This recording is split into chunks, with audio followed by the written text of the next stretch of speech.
Welcome to the Write Your Own Story podcast. I'm your host, Betsy Leonidas, and the founder of the Write Your Own Story company. Girl, I can tell you right now, you are definitely enough. Here we value service, sisterhood, connection, laughter, and that super genuine, keep it real, tell you like it is honesty. My hope is at the end of each episode, you realize you can do whatever it is you dream about and that you are not alone with what you struggle with. I'm hoping that you are snapping and clapping and hell yes in your way through each one of these episodes. So if this tracks with you, let's get started. I'm so glad you're here. Hi, everyone, and welcome back to the Write Your Own Story podcast. I'm your host, Betsy Leonidas, and I am so excited today because I'm here with Shana Novak, who is a photographer who I'm absolutely obsessed with, but now you can call yourself author as well. No big deal, girl. NBD. NBD, you're just doing regular things in multiple lanes. I love it. Okay, so we're here to celebrate all the things that you are doing in your career, but I want to really anchor the episode around this new book that you're bringing into the world called 100 Treasures and the Stories They Tell. I was lucky enough to get a sneak peek. I laughed, I cried a lot, but in like the most beautiful, moving way. Before we really get into the book, I always like to start each episode with an intention. And I pulled this directly from your book and I thought it was perfect. It is one of the many treasures in your book, but it is to encourage you to never lose sight of the beauty in the little things. I mean, wow, that is like how you truly find happiness on the day to day. That is how you preserve stories. I thought it was so beautiful. My other intention that is secretly / openly is that I love all of the pivots in your career. And I can't wait to dive into that because I want women who have this creative soul or to be inspired by how you've sort of pivoted and twisted and turned it and landed somewhere really amazing. So girls, listen up, right? Okay. So first of all, thank you for being here. Thank you. Thank you for having me. It means so much to finally get to meet you and see you in person and get to chat. I know. On our couches. I love that you're on theme with your couch. Okay. So, I understood the assignment. Right. That girl. Of course you did. So how we know each other, which is so funny because I'm like, I know her so well. We're very close. If I look back through our email thread and there's about 99 of them, like legit, there's so many. But I found you through Instagram and commissioned some work from you and actually twice. First, it was a story about I commissioned a piece of art for me and for my husband at the time. And then when I got divorced, I was like, the husband stuff's got to go. I would like a new piece of your work. Thank you very much. Yes. And you were one art leaves and another piece comes in. That's how it works. I love it. And you were so supportive. You're like, hell yeah, let's do it. I was like, thanks, girl. Oh yeah. I need a new piece of art. And it's perfect. Okay. So that's how we know each other. I mean, we've emailed, I love your work. We've stayed in touch over social. I think I DM you on all of my accounts. I'm like, hey girl. Yeah. Hey girl. But I feel like I know you. That's something I love about what I do is that I feel like we all just attract good people and people. And I just adore you. And I've never even been in the same room with you. And that's beautiful. That really fills my cup up right to the brim. And it is absolutely likewise. I'm like, I feel like your energy is right here next to me on the couch. I have good human radar and it goes off every time I see you. So. Same. Honestly, same. Absolutely. Thank you. Okay. So I'm going to get the formal stuff out of the way and read your bio because it deserves to be read because it's phenomenal. And then we're just going to get into the chit chat that I love to do. Yeah. And Let's do it. Yeah. Okay. So Shana Novak, also known as the Heirloomist, draws her spirited storytelling abilities from an early career in fashion and advertising. Yes, girl. She's been working as a still life photographer in New York City for more than 10 years and has collaborated with brands such as Coca-Cola and Procter & Gamble. Her work has been featured in Architectural Digest, the Oprah Magazine, Rolling Stone, and Goop, among others, on CBS Mornings and in the Fuller Museum. What? You're in a museum? God, you're amazing. And she writes a monthly column, Everyday Heirlooms, for Country Living magazine. I mean, holy shit. Sorry. Sometimes I swear on this podcast, but I'm just so genuinely impressed. Oh. And you're just the most lovely, down to earth, normal, hilarious, kind human being. Yeah. Sometimes I have to just let myself be impressed with myself because, we all have to be humble and work hard, but, got to take a moment sometimes to just. I freaking love that you said that. I'm also awful at that, and people, Yeah, women are. I think it's hard for women. it is We're not hard for taught to women. be proud of ourselves. No, so girls, lesson number one from this episode is take the time to pat yourself on the back because we all deserve it. Yeah. Okay, that was amazing. So you are the Heirloomist on social. That's how I found you. Yeah. You come from a commercial background. Can you just quickly walk us through your professional sort of weebles and wobbles, and then we'll get into the book too? Yeah. When I was younger and I first moved to New York in my 20s, I was working in the fashion world. I tried my hand at fashion photography and event photography. And I think what I learned was that I'm actually more suited to something a little more introverted. Oh my gosh, are you an introvert? I might be an extroverted introvert. I feel you on And that. so still life photography really just landed well with me because my Yeah. subject now doesn't talk, move, or breathe, and I like it like that. So You're like, quiet on things are set. going great. Yeah, that's amazing. That is so Yeah. cool. Where did you move So, but from? it's I grew up in Omaha, Nebraska. Ah, So I love yeah, that. And it's a good mix. it is a good mix. I'm an Ohio girl. I packed my bags and moved to New York and started working in Yes, advertising. you did. You Yeah. did. And it's like, I You mean, know. the stories to come from it, I tell you. There's Yeah. nothing like New York City. And I love that No. you dove right in and you're like, okay, I'm crushing it. Did you go to school for photography? I actually went to school for journalism. So when I got to New York and fell into photography, I think my parents were like, great. Like they were thanks. So we're so glad we paid for that journalism degree. I love that. When I was interviewing a friend of mine, Emily, she was also in advertising and she now does Hmm. interior design and like she's kind of Hmm. built this like really cool niche. And women, I feel like also, please tell me if you agree or disagree, are conditioned to be like, I said I was going to do this. So that's what I have to do. And I have to be great at it and perfect at it. And like, so it was terrifying for her and also for me to just kind of like do these pivots to be like, wait, this is directionally right, but not really truly aligned to who I am. Yeah, I agree that is a sort of a societal construct, but I think I have to say that if you're lucky enough to just let life pull you where Yeah. it's meant to be, then all of those twists and turns get you where you're really genuinely meant to be. So That's so yeah. refreshing to hear. And it's such great advice. Truly. Oh my God. We're like 2 minutes And in and all the I'm mess like, ups. yeah, yeah, right. I'm like, you are The mess ups Yoda. along the way. That's how you get to the good places. Truly. Like if you just let go and trust, you got to just ride the ride because it's a pretty good one. Oh my Yeah. gosh. Okay. So you started in commercial work and then you found yourself into more still life. Were you doing still life professionally or did you start this as a side gig?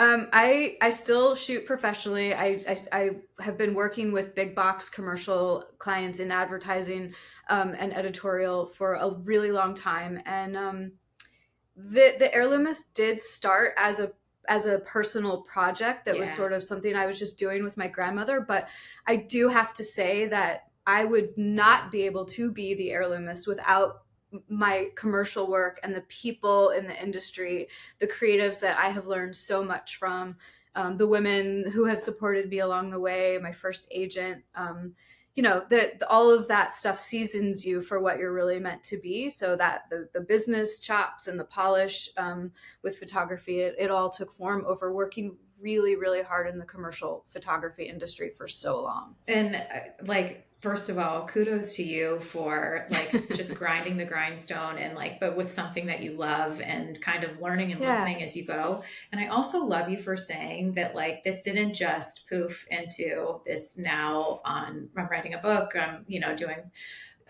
tours and you're going to start your press release stuff soon. Because I think so much with social, people stumble upon people when they already have such a significant following. And it's like, Yeah. and then they go to try something themselves. And when they're not successful overnight, it's like, it's so hard to Yeah. internalize that. Like, even if if you haven't lived it, this stuff takes a long time. Yeah. I Yeah. mean, I mean, it makes me sort of emotional just to think about it. But if I could go like walk back up to 20-year-old Shana, I would say, like, kid, you are going to get your ass kicked for the next 20 years and it is going to be awesome. Oh my God. I literally Right? think I'm Like, going to cry. Because it's so true.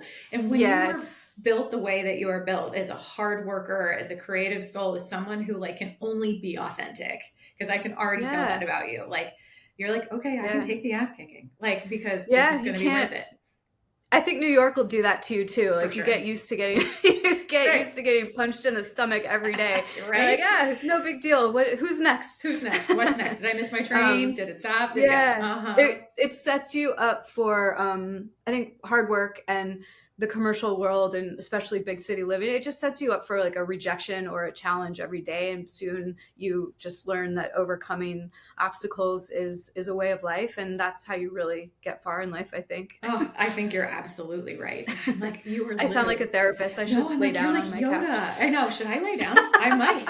I'm like, I'm so There is no inspired. try. Oh my God. Okay. So pivoting, let's talk about Phyllis. And is she really Okay. how the heirloomist kind of came to be? Is this how we started the passion project? Yeah. Let's Yeah, let's dive in. Phyllis, She my sounds like a great one. grandmother, she was like the best dang grandma you could ever imagine. But she was also like she was a very tough woman. She was an English teacher, so she would, correct your grammar every Yes. 5 seconds. Uh-huh. She made sure that those table manners were on fleek.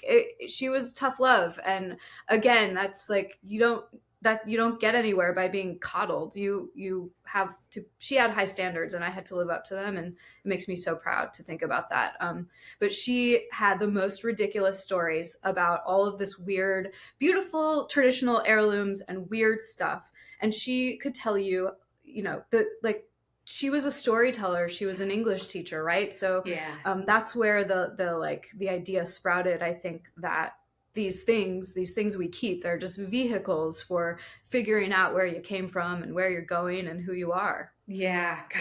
So it's all, this is all her fault. In a Right. good way. Right. Thank you, Phyllis. I love that it sounds like she probably even had high standards for herself, which then Yeah. you're watching as a granddaughter. And then Yeah. she sees all the potential in you and holds high standards for you. And like, there's something about that generation. Um, Yeah. just listening to their stories, it's unbelievable. I love hearing Yeah. my dad's stories too. And it's just like, I don't know. And Yeah. I mean, it's weird. It's crazy to think that like that generation like had to go to work for the war effort, or, yeah. didn't have metal tin cans for years because they were being, all metal was diverted to the war. Like she lived an existence that is so foreign. Where our generation, I think, has it a lot easier in so many strange ways. Yes, agreed. So it's learning that and knowing that about her and how she did live such a different existence is humbling. It makes you grateful for where we're at, for sure. Absolutely. So was one of the first things that you photographed something of hers? Yep. She, I think I wrote about this in my book a little bit. I think Mm-hmm. when she kind of started to feel her mortality creeping in, she was, getting near 90, and she started sort of giving me some of her things and some of the family stuff. I don't think she gave it to me out of fear. She gave me her sterling silver table settings, and I think she genuinely wanted me to use them. Yeah. And I did. And so I had to photograph them because they were so beautiful. They had this patina from them over time, and she had them perfectly polished. Yes. And so that was the first time I thought I like saw the beauty of this object. I think that sort of held this larger meaning. So yeah. it just took off from there. And it's like, you think about these things and they're stuffed in a drawer, right? And Yeah. but like, and especially if it's like the good silver, that kind of stuff is locked in the dining room, in the cabinet, only for the big holidays. But yeah, I feel like you used it more in like an everyday life, right? You didn't. I still do. Yeah. It's in her silver is in my silverware drawer. Yes. I think she would love that. I don't know. Might be mad that I don't keep it polished, but I use it. I think that's using so the awesome. heirlooms is so special, and I advocate for it. Like, what's the point of having something if you don't get to enjoy it? Yeah, and that's what's so cool about your work. So, to distill it for those who are listening who maybe haven't found you on social, if like just press pause and go find her right now if you haven't, and give it a quick scroll because it's so inspiring. We'll be here. We'll be. But I think when you do preserve something so special in a photograph, it gives you such permission to interact with it again in real life, because you're so worried about, am I going to tarnish the silver? If the lovey from my child, if I hold on to it, is it going to or if I don't preserve it, is it going to disintegrate over time? And it's like, it's like truly this preservation. And then it's so Yeah. cool that the stories that are submitted behind these, I'm just completely blown away. Oh, okay. I love that. Um, I think let's dive into a little bit of the storytelling piece behind it, because I love, that's also one of my, I absolutely am obsessed with your work and the art that you actually tangibly produce. But tell me how this sort of Yeah. evolved into a storytelling piece too. Well, it's a great story because I simply started out wanting to share stories and take pictures, but I would say it was my clients, my early clients who came to me with these incredible stories that just made you like, wow, are you kidding me? And Yeah. you know what? They just kept coming. And all I could do was sort of jump in that jet stream and go with it. So I always credit my early clients for just really bringing the magic. That's Um, so cool. Okay, yeah. so you started this as a passion project. I'm going to jump around a little bit because I also am like, wait, so, and you were still doing commercial work. How did you find early clients? How did this sort of continue to evolve?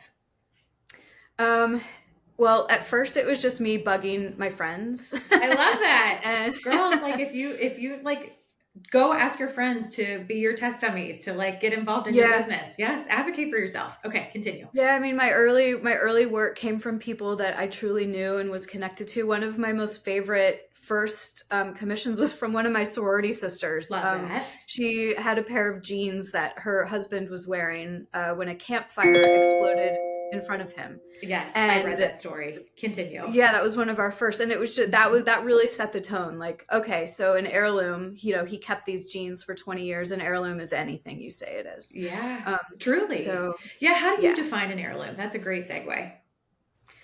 I think I think I've always, and the book really touches on this. I really try to make it accessible and drive the idea home that it can be anything. It doesn't have to be expensive or precious. It can be a slip of paper that you've had in your wallet for 10 years. Yeah.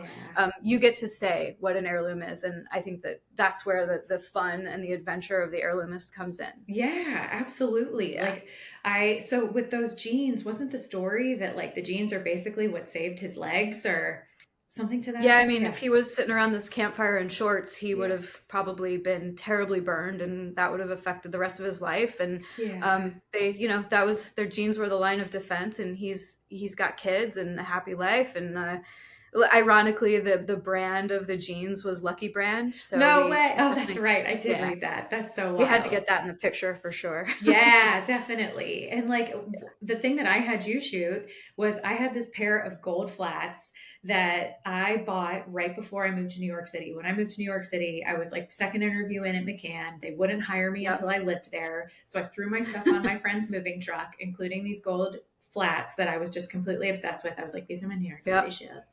And I got the job at McCann 10 days after I was there. And I just all the trips back and forth to the office.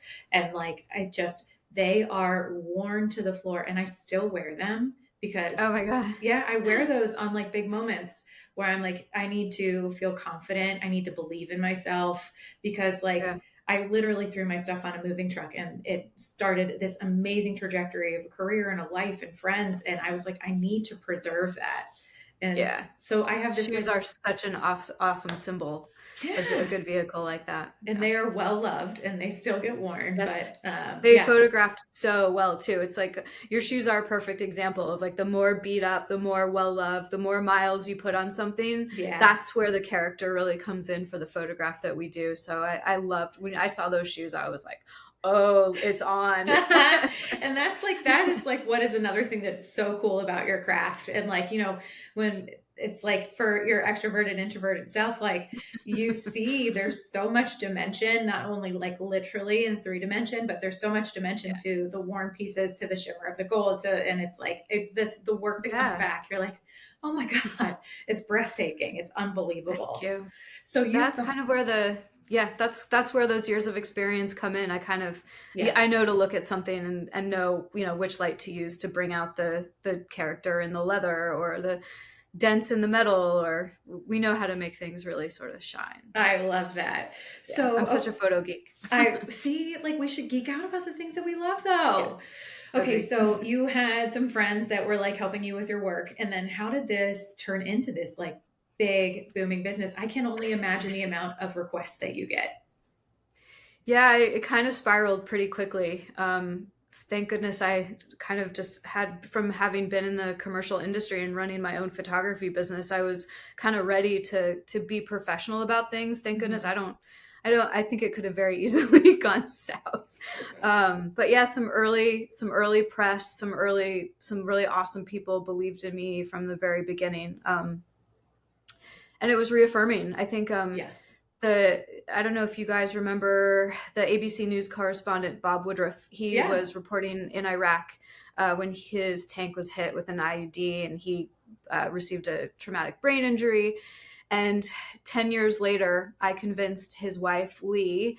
Well, I didn't have to convince her. She waited and she was ready finally to let me photograph the boots that he was wearing Yeah. during the attack. And that sort of became this North Star for when stories are ready to be told. These things can this will be the microphone for it to be told. And we celebrated. Lee was amazing with me. She used the boot image sort of as the symbol of his recovery, Oh, and the wow. life that they almost didn't have and now are lucky enough to have. And so for a really long time, I feel like I look back at that moment and see that as this, like, it was like, the green light went off and it was time. It was off to the It races. was go So time. I credit her with trusting me to photograph those boots, to really get things going. What an amazing story. And I'm so proud of you for advocating for yourself to be, and for seeing the beauty and the objects. And I just, wow. It's like, and these are the kind of moments like you're talking about where, like, if you just ride the ride, some really Yeah. amazing things can happen. Ugh. Yeah. Well, and see, I know the one of our big themes today is seeing the beauty in the small things. Mhm. And I think also Lee Woodruff was one of the early adopters of this idea, for me at least, that if you really just stop and look and listen to what these things have to say, there is going to be a spark of something positive in there, and you can learn from it if you listen. So That's probably why I teared up so many times reading your book, because everything was either so relatable or so moving or so honest. I just, everybody needs this book. Do you yeah, have a thank you. favorite? You're probably going to say no, but like, do you have a favorite category of things to shoot or? Ooh. That's interesting. I mean, aesthetically, I love handwriting, handwritten Mhm. notes, post-it notes. Those are so much fun because it's got that like very direct human element to them. Mhm. We do a lot of helmets, football helmets, Yeah. military helmets. Those are fun too because they're always really banged up, and so they're, that like that helmet has really protected somebody's head. Yeah. Gosh, thank you for Um, your service helmet. Yeah. yeah. And I do love me a good stuffed animal every once in a while. Yeah, So you do get a lot of really cool kid stuff, don't you? yeah, yeah, Oh, so it's snuggly. hilarious. So snuggly. Yeah, Also, they can sidebar. get creepy really fast. Oh, I bet. It's like this is missing 10, like 9 toes and an eyeball and all sorts of Yeah. stuff. I'm sure it's wildly well loved. Okay, so what made you want to write the book?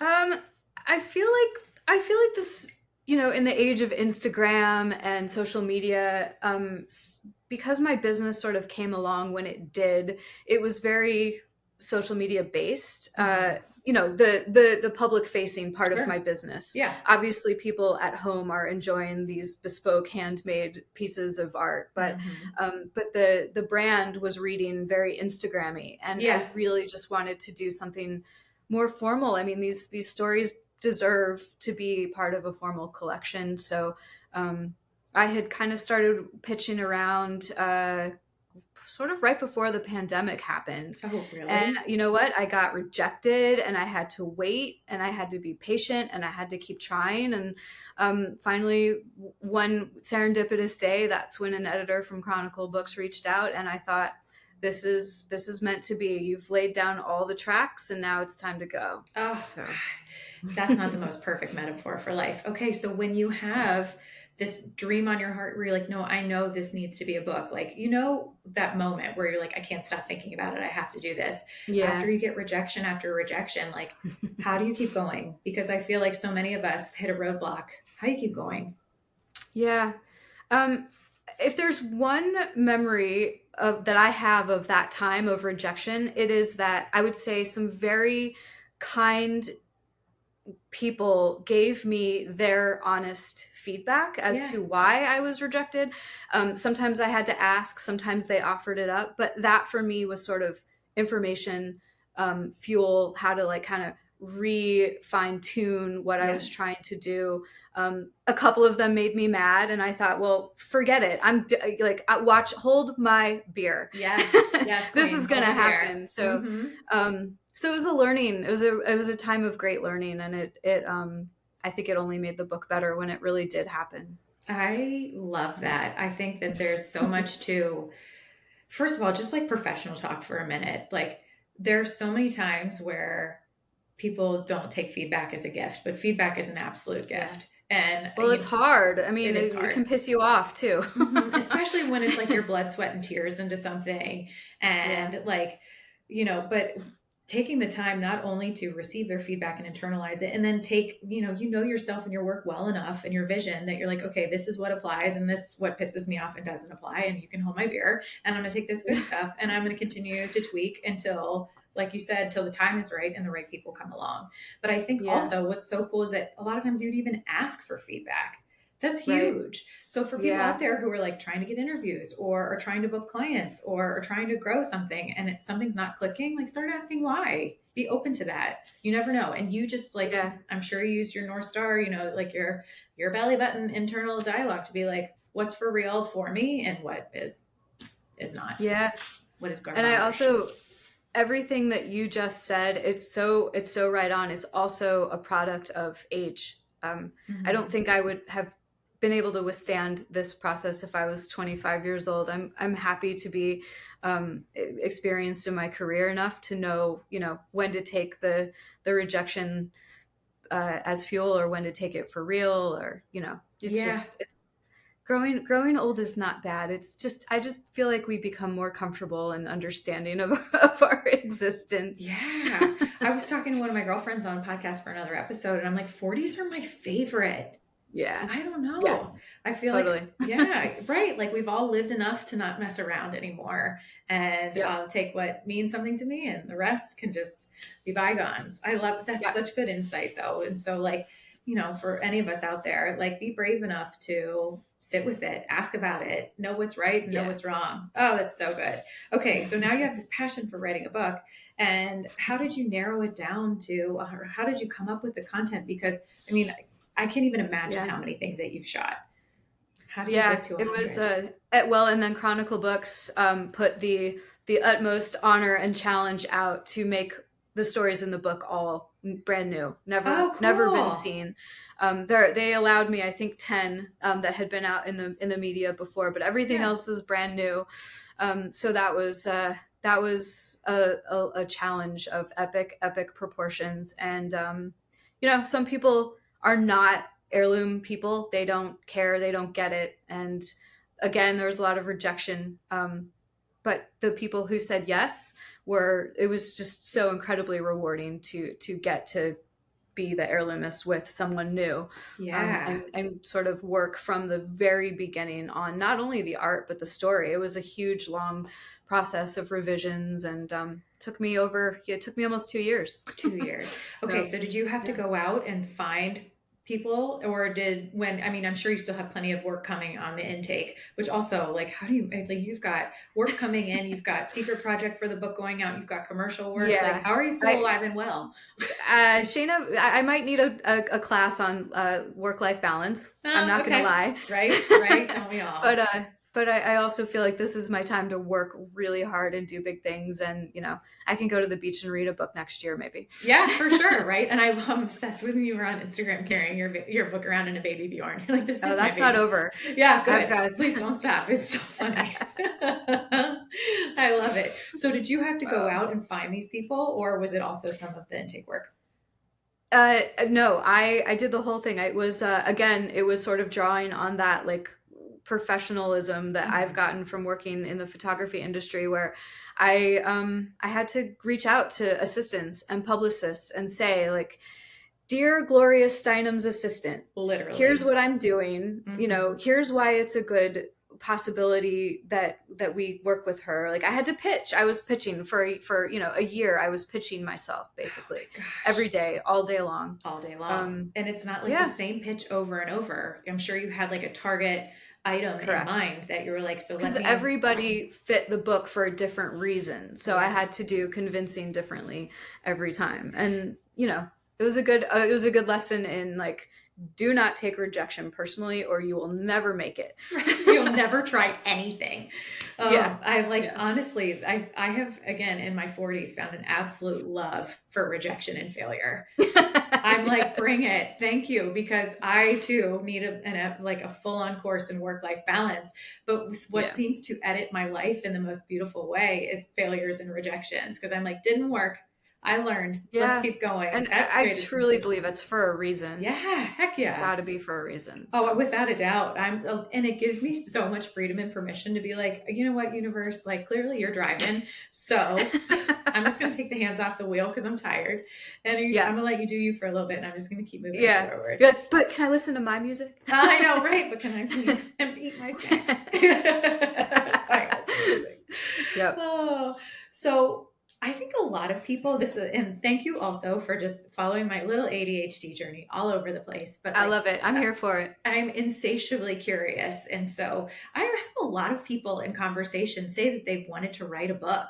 And like, Mm. so you were saying, I assume, and please tell me when I'm wrong, but like that you had sort of these pillars that you wanted to then go find work that sort of fit into these buckets or pillars to kind of give you the structure of your book. Like, Yeah. how do you, like, I think so many people are like, I have a story to tell or I have something to say. Like, what is that creative process like, just in terms of like structure, and how do you get started? Are you talking, do you mean about the book contributors specifically? Yeah, like I Yeah. mean, essentially like the writing process, but yours would be like the photography process. You know what I mean? Yeah. Like to essentially Yeah. get content onto the page. Yeah. Yeah. I do. I definitely start with like specific, really broad questions that would not surprise you that they're heirloomisty. What does this object symbolize for you? Like, Yeah. when did you get it? What does it mean to you? And their answers usually reveal some information that you want to like then glob onto and take it further. And so it was a really interesting sort of push and pull process with a lot of people about sort of sussing out, sort of teasing out what that magic was in their story. And I got there most of the time. I think some people are a little bit more guarded, so it took a little bit longer, or some people are just not deep. Yeah, totally. I get And that. so the story had to just be what it was, and I had to appreciate it for that, Yeah. which was hard for me. I'm kind of a deep person, Same, but you same. have to let people tell their story the way they Yeah. want to tell it. So yeah, it was like it was a listening exercise for what they were saying. And some people wanted to get on the phone, some people wanted to Zoom call, other people just wanted to email. So it was also a learning curve of like, you Yeah. know, And a lot of yeah, people, like, especially at your level of profession, like, have people for that, you know, who are like, let me yeah. do the intake. But you're like, no, this is where the magic comes Yeah. from. And No, you, in the back of my book, in the acknowledgement section, I thanked every single assistant that I dealt with all of the celebrities in the book, because they are truly the ones down on the ground that were helping me make the story happen. And I think that's like one of my favorite parts about the book, is that it literally took a village to get yeah. it out. Oh my gosh. And it sounded like the writing process was almost like you had the structure of like, okay, these are the questions I'm going to continue to ask, but then sometimes you just need like the data dump of information, and it writes Yeah. itself almost like inside out. You know, you're like, this is the nugget. This is the inspiration. This is where I now Yeah. have to like gravitate around, which I think is really Yeah. cool. Yeah. When I write presentations for work, always shell it out. You know, I'm like, okay, here's my outline. And then I put it on slides, and then I literally put my hood up or like put Yeah. my high ponytail or a hood up. And I just start writing from the inside out, something that I'm like, okay, Yeah. this part feels really easy and flows really easy. So I'm just going to start there to make progress. And then I'm going to learn something from that. And then I'm going to move over to this section. Again, no one should trust my brain, but I think I just relate to so much that you were saying, where it was like, you'd give these shell of questions that, you know, had meaning behind them, of course, but like for the sake of Yeah. structure. And then you were like, Yeah. no, here is where the nugget is. Here's the beauty. Here's the shining moment. The nugget. I love that. I'm always searching. I'm like a truffle pig looking for nuggets. I was going to say treasure hunter, but I'm way into truffle pig. Yeah. Sorry, I went with truffle pig. Now I'm going to use it. I'm getting so many good lines for cocktail parties. I'm a truffle pig looking. Yeah. Everyone should be a truffle pig for the good in life. Oh my gosh.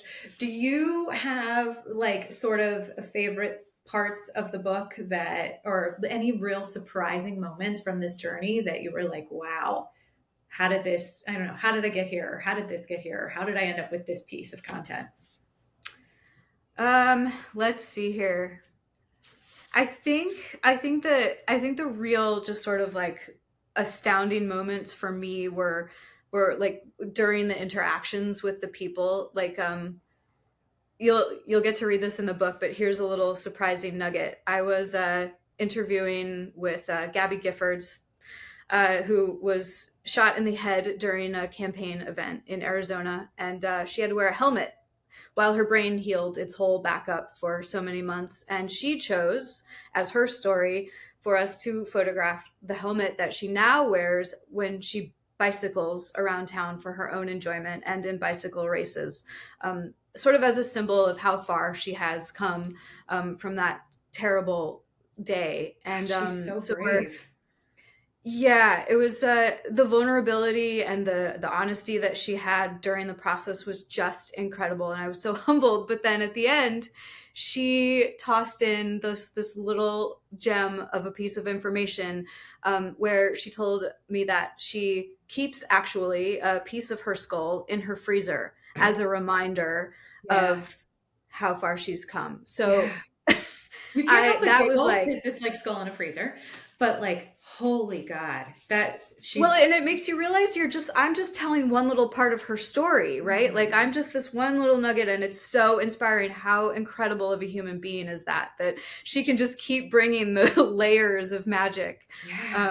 So that was a good example of just like next levels of awe sometimes when truly like clearly a life-changing event, and it has to change your perspective on everything. But like, you think of those things as like a categorical level, but like it's the finite stuff. It's the helmet, you know, that she now wears when she's brave enough to get on a bicycle. How do you not just wrap yourself in bubble paper now that you're alive?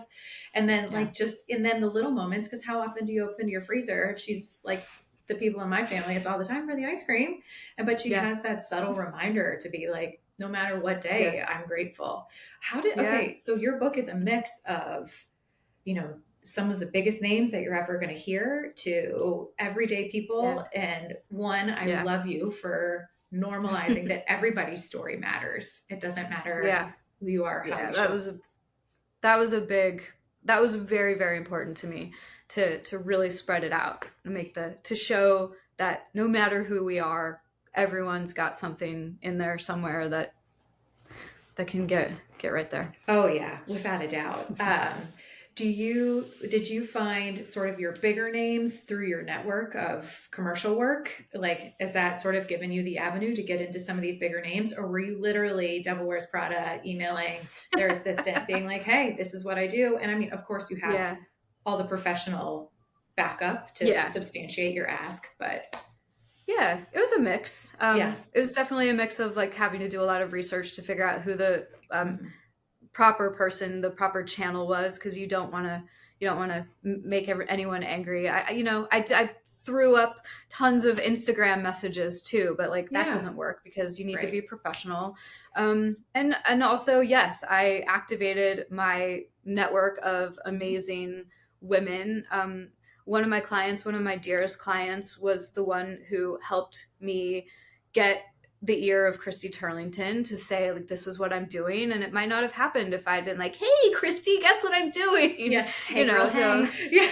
yeah, exactly. So I'm very grateful for this network of like really awesome women that I just seem to have gotten sucked into through my work, that they really stood up and helped me in this book make like just really take it to a new level. Oh, so So awesome. Okay, yeah, let's I'm talk really about grateful. the network of women in the professional world for a second, because I know you and I both have just big feelings about this, and both positive and sort of what we've learned. So before we started Yeah. recording, we were talking about some of the questions when we think about like what kind of messages do we want to embark on women.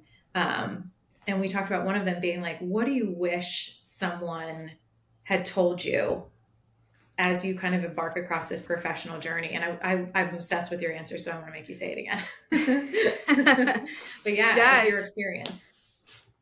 I I wish when I was younger and coming up in my career that there would have been a bigger environment of women championing other women. Mm-hmm. I got brought up, if you will, in my professional career with some of the most awful experiences with female bosses, and you know, I was young, so a lot of it got to me. Yeah, sure, But same. Yeah. very quickly, it only teaches you who you don't want to be and how you don't want to treat people and how you want to go about your professional career. And I think it's humbled me, and it's really affected how I treat not just other women, but in general, how to like truly have respect for another human that you're Yes. interacting with. How to just be a human. Yes. Yeah, so I just I hope that women in the future, you know, going forward, I hope that there will be just this really strong undercurrent of Mm-hmm. like, hey, we're on the same team. We have to be each other's support staff, Yes. and just have it be a more healthy I environment. really hope so, because I found too, like, so many women, you know, because when I would experience things like this, I really was like, okay, try and be empathetic. Like, as honestly, as a 20 something year old, I was just like, what? That was awful. Or, you know, Yeah, you just experienced it as a 20 something year old. But when I reflect on it, I'm like, okay, were these women, you know, they were up against men, and it was just a different time, and the yeah, disparity that we see now was even greater. And so they had to fight in a way that maybe our generation hasn't quite had to fight. And so it's like, no, I earned my place. This is how you do it. You have to hmm, kind of die on your sword for it, which doesn't make it okay, but just when trying to yeah, understand it. But the other thing that really always would get me is women would, when it came time for progression and promotion, women would pit themselves against each other, and they would never, it's almost like they would never go after men. They would just go after other women, because they're like, right. I don't know. It was Yeah, really hard to watch. that's a conditioning that needs that. I think that's probably been degraded over the last couple years. Thank Mm-hmm. goodness. But Thank yeah, goodness. Yes, I that's really do terrible. feel like the tide is shifting in the Yeah, professional world. And yeah, I think, you know, like you said, it is, you have to find your network and figure out how to support each other. So you were mentioning that your network has been so supportive of you in getting this book going. And, you know, yeah. you humbly say, I don't know how I was so lucky, but like, you are so lucky because you're so intentional for how you interact with humans. You're great at what you do because you work really Thank you. hard at it, and it's your talent. And then also, like, you just, you know, you put good energy out into the world and it comes back to you. But like, tell me more about like your girl gang in your professional life, and sort of how you guys interact and support each other. Like, what if other women are out there in the professional world, how do we be good supporters of one another? Yeah. Um, I mean, I am so blessed with a gang of girls left over from college It's that we awesome. just can't Yeah. quit each other. Yep. And I mean, on a very basic level, they have always just been there at that baseline, um, watching, listening, jumping in when they can, and that's that. I mean, I'm really lucky to have that. Yes. But I also feel like I do think that I fell into in my profession. I think women stick together, especially. So I do think that there's been a radar of sorts of women sensing that this is my people. I am Yeah. drawn to this. Let's go places with this other person. And it's just, I don't know. I feel like it's been a lot of just intuition and trusting those people that you feel are your people. Yeah. And it's really like what you're saying is you just kind of show up as a human and like Yeah. remember that even though you're at work and you're in a very professional capacity, you use your human Yeah. intuition, you use your human skills that are you use with your core group of college girls, that you're like, at the end of the day, this is how I want to feel when I interact with people.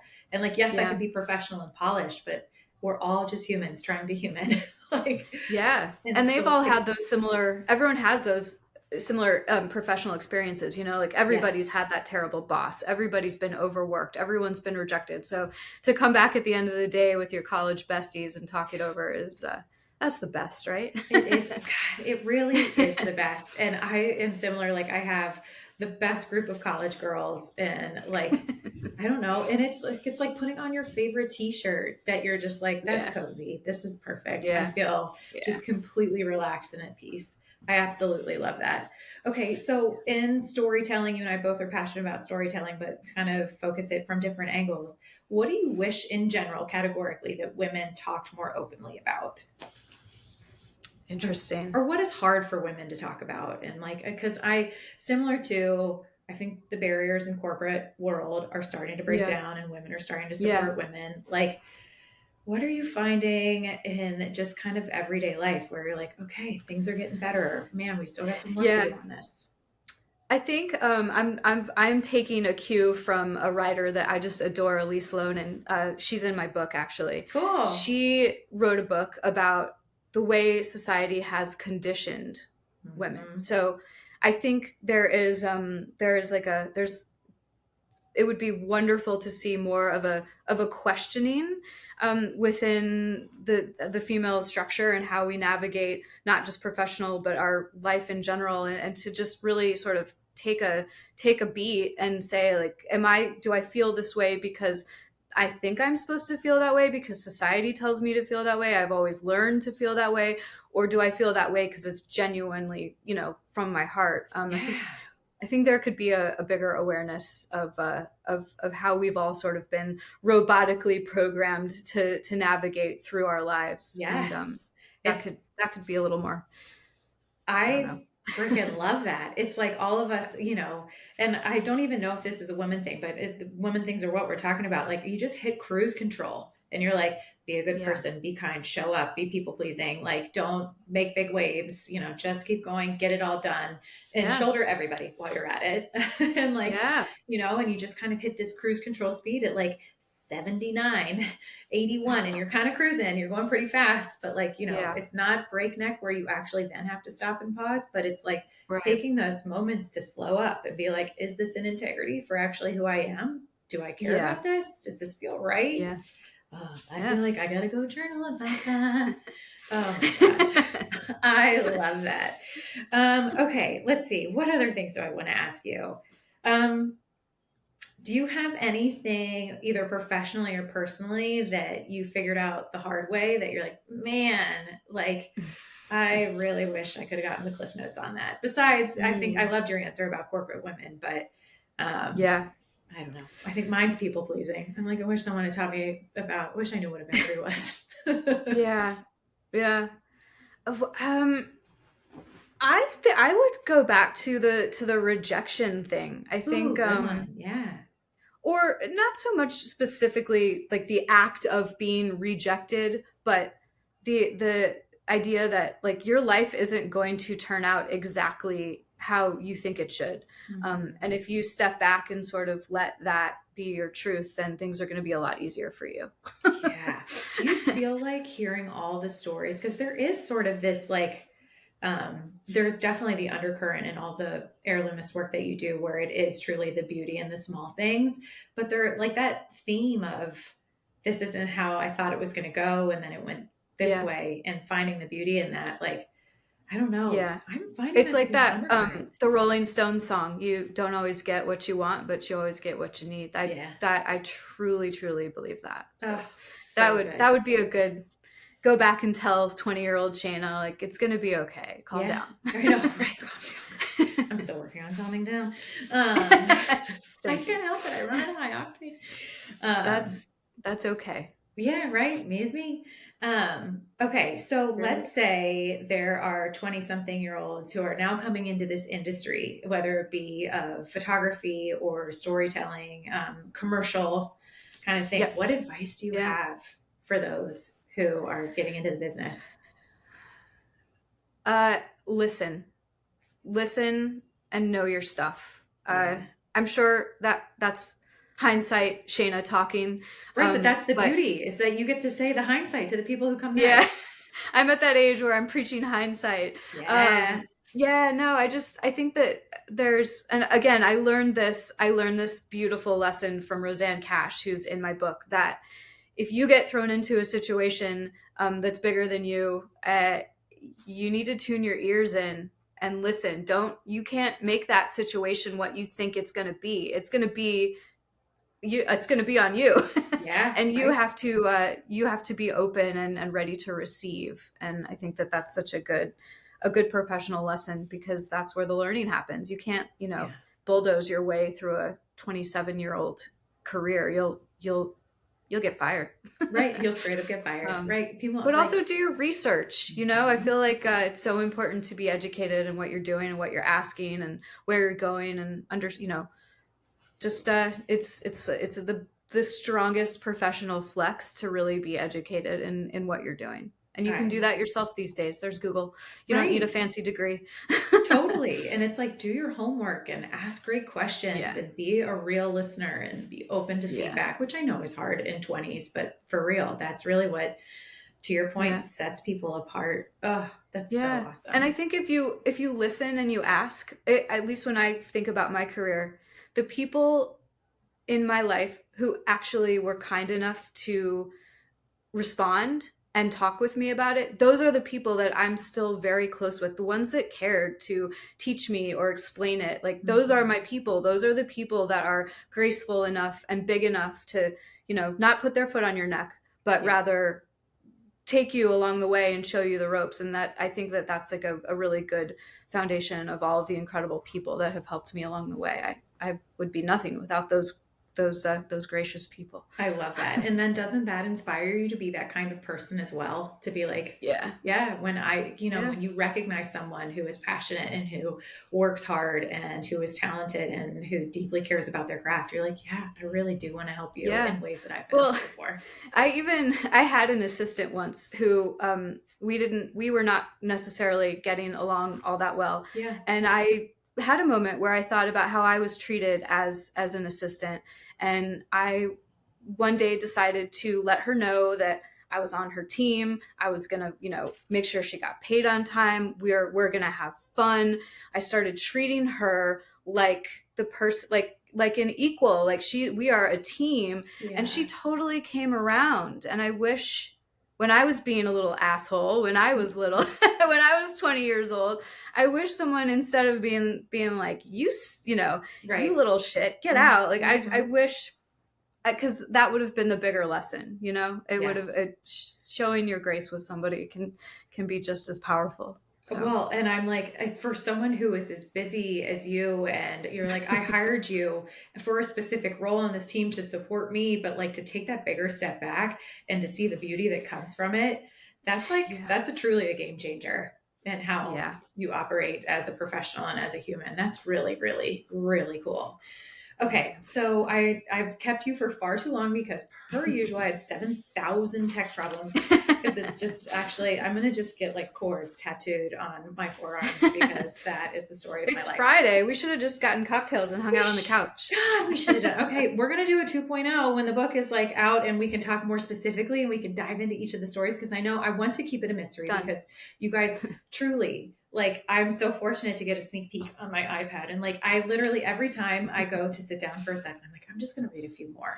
It's not like, there are coffee table books that are so editorial and beautiful, but like, there's just this, excuse me, perfect balance of this like amazing editorial component. It's gorgeous. And then you're like, but I just want to know more about this person's story about grandpa's running shoes.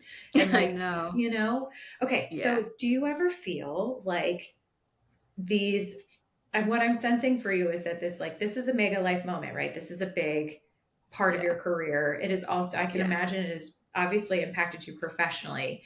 And Yeah. It's the biggest thing that's ever happened to me. yeah, God, can we just like, again, I'm like, clap, clap, Just clap. Hell yeah. Hell yeah. yeah, no, I own that. I own it. That a It's girl. It's the people amazing. that it took the universe to make it happen, and people down on the ground believing in me, and it happened, and it's really big, and it's not the end of anything. It's not the start. There will be more, there will be less. It's not Mm-hmm. over. But for now, I'm just going to sit in it and enjoy this view. Oh, as you friggin' should. So I feel like when we have these like mega moments where you're like, you can feel it. You're like, oh, the ground is shifting. And like the book hasn't even launched yet. But what Yeah. impact has this experience had on you personally? I mean, I always say it. I wish there was a word for like what's beyond humble. Mm. I just it really tunes you into the realization that we are literally nothing without each other. We are nothing. You can be the greatest. You know, even Gloria Steinem along the way had people who took her by her hand and helped her through the hard times. And um, we depend on each other, and we need to be more loving and nurturing with each other. And I I wouldn't, literally, I have yeah, if tears in I didn't my have eyes. those people, I wouldn't have this. So Oh, yeah. I like I could ask you 7,000 trillion bajillion more questions, but like that's the money. Like that was so I'm gonna think about that all day, and I'm gonna rewind and listen to. Do we still say rewind? How old am I? But Yeah. like, I'm gonna listen to that over and over. Like this Yeah. is literally like you carry this around in a baby Bjorn because you have birthed this great gift Yeah. of your craft of people's stories, but the Yeah. impact on you as a person is like Yeah. super humbling in the Yeah. deep appreciation for community. And it's like to Yeah. realize that that's the ticket to life. That's the ticket. And the beautiful, the like most wondrous thing, I mean, and this is just life, is you just never know when that person comes into your life who's going to change it, right? Like I got an email one day from Christina, my editor at Chronicle, saying, "Do you want to write a book?" And she changed my life. And and I wouldn't have been able to say, "Yes, Christina, I want to write a book," if 10 other people hadn't prepared me for that, 5 years ago, if my grandmother hadn't opened me to my story 30 years ago. And it's just it really does take a village. Literally, I have tears right if I blink, they're coming out because Okay, sorry. no, Sorry. I love I that. need Kleenex to be a sponsor. I Hey, know, does right? anyone know anyone at Kleenex? Yes, right. Kleenex, Kleenex, Kleenex. If we say it enough times, we please Paging sponsor. Kimberly Clark. Yes, I know. Gosh, I have so many people that I'm like, please sponsor. That like, it's just your true appreciation for enjoying the ride and for seeing the Thank bigger you. picture. And like, truly, this is just a moment to see the beauty in the little things.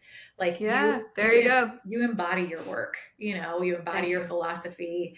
And it's like one of those cool synchronicities where it's like, you don't know which one fed the other. It's just like this beautiful circular Yeah. energy that you're like, this is why you get to be you. And I think it's Yeah. amazing. Well, and you lady are a big part of it too. You've been a part of my business for years and years. And how did I know when I was taking a picture of your shoes that you were to become such a wonderful presence with the Heirloomist? So thank Truly. you. My heart is so full. I Aw, absolutely value our relationship. And like, I'm so excited thank you. to like talk to you live. And when I come to the city, you better believe. Yeah. And when you hit the book tour, I'm just going to Since he's pop. on the list. Yes. Oh my God. I'm so excited. I'm going to literally be All there when the right. door opens. Okay. So first of all, thank you. Like your Thank time is you. precious. You clearly you be hustling, but and I really just am so grateful for your time, for your honesty, for your wisdom, and for your craft, because it is an absolute gift. You guys Thank you. She's I know you guys already know this after listening to it, but I've been following for a while. And worked with you. You're a gem of a human, and like, you're just one of the good ones. One of the good ones. And I really value your time and your perspective. And can you call me every morning and say these things? Yes, I can. You're like a reinforcement app. Yes, totally. We'll just listen to this podcast every morning. We'll listen to this episode. Okay. I feel like we have talked a lot about how to build a career. I think that's so valuable for women. There's been some really great nuggets around humility and hard work and open and honest listening. And then when we shift to those who are in our careers, how to be a good mentor, how to turn around and help those behind us, how to deal with difficult situations, what we want for women in the workplace. We've covered a lot. And then we get to pivot to your beautiful craft and how you've told stories and how you've built a network and what women have meant to you. And it is just like all these components are all little gems, and that like all of these, I guess, again, it's all these little beautiful moments that have added up to what I feel like has imparted so much wisdom. I truly am going to listen to this episode over and over and mute my voice because I don't like listening to myself. I'm just going to listen to you. Okay. How can people find you and work with you, and where can we get the book? I got a lot of call to actions that I want to hit here. Okay. Take it away. Well, our website is my website is the perfect place to go because you'll get everything there. You can link to our newsletter, Substack. You can link to our Instagram account.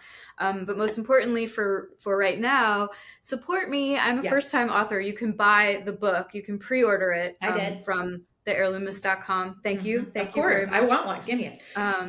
Yeah, and right now, whoever buys the book, if you want to go to an independent bookstore, your local bookstore, email me the receipt and I will enter you into a contest for a free Heirloomist commission. We're supporting local indie bookstores until our launch day. So, but yeah, I mean, Instagram is the best way to stay up with all of our shenanigans and pre-ordering the book. Amazon, Barnes and Noble, wherever you want to go, they'll have it. Just it would mean the world for your support. So maybe buy 3. They make good gifts. Honestly, I think I'm going to do it. I think that follow you on Instagram and buy this book because the content is beautiful. But you guys, I'm not blowing smoke on anyone's ass. Like, it is so inspiring. It's like, it makes you, they say we've all been through stuff in life, right? Where you come up for air and you're just like kind of pissed about whatever's happened to you in life. And the way to really kind of get back to happiness is to appreciate where your feet are and to find the beauty in the little moments. But when I interact with your content, when I read your book, when I read your stories, when I look at your pictures, I'm like, there's so much more beauty to be seen. And it really is eye-opening. So much. Yeah. And inspiring. And so it is like good for the soul. Truly. So thank you. It is worth a follow. That's the best review. That means so much to me because I try so hard. And so to hear that you're picking up on it is wonderful. I hear it loud and clear, girl. You're doing it. You're doing a phenomenal job. Truly. Thank you. It is an honor to interview my good human radar is going off. I know. Pew, pew, pew, pew. This has been the highlight of my day. Samesies. Yeah, I know, right? I'm like, we just need regular FaceTime calls now without technology. Oh my God. But thank you. And thank you. Thanks for having me. Yeah. Thank you. Thanks for all your wonderful questions and talking it out. Yeah, this was an absolute pleasure. And I cannot wait. When does the book officially launch? That's a very good question. It will be in bookstores and on demand on April 30th. So the countdown has begun. Oh, yes. For now, it's just pre-order. So if you pre-order a book anywhere, that just means you pay for it now and they send it to you on our launch day, April 30th. Counting down the minutes. Same. I know. Oh, I bet. Oh, mostly at 4:00 in the morning. Yeah. Oh, I know. Right. Oh, there they are, the thoughts again. Hello. Yes. Then you can put on this podcast, get your positive mojo back again, take a deep breath and go back to bed. Yes. Thank you so much, Shana. This has been Thanks, Betsy. Amazing. This has been awesome. I cannot wait to see where this book takes you. I want to do a 2.0 and see the impact that this has had on you and on the world. You got it. I know it's going to be a big deal. So let's do 3.0, 4.0, 5.0. Let's just let's keep it up. Hell yeah. I'm all in. All right, you guys. All right. Thank you so much for listening. Everyone, go buy this book. Share this episode. There's so much wisdom. Thank you. And I just can't wait to see where this takes you. All right. Thanks everyone for listening and have a good one. We'll catch you next time. Well, that's the end of this episode, but promise me, you won't stop here with whatever it is you're feeling or dreaming about. I hope you leave today feeling empowered to live life just as you see fit. If this podcast was helpful to you, it would mean the world to me if you could leave a review on whatever platform you're listening on. I genuinely just want to help women live the life they dream about. So if this type of content tracks with you, subscribe to this podcast or visit our website, writeyourownsstory.co, to download digital courses or to grab a journal and a mug to just dream in and dream with. It's your life, lady. Do you. And just remember, I'm rooting for you and you've totally got this.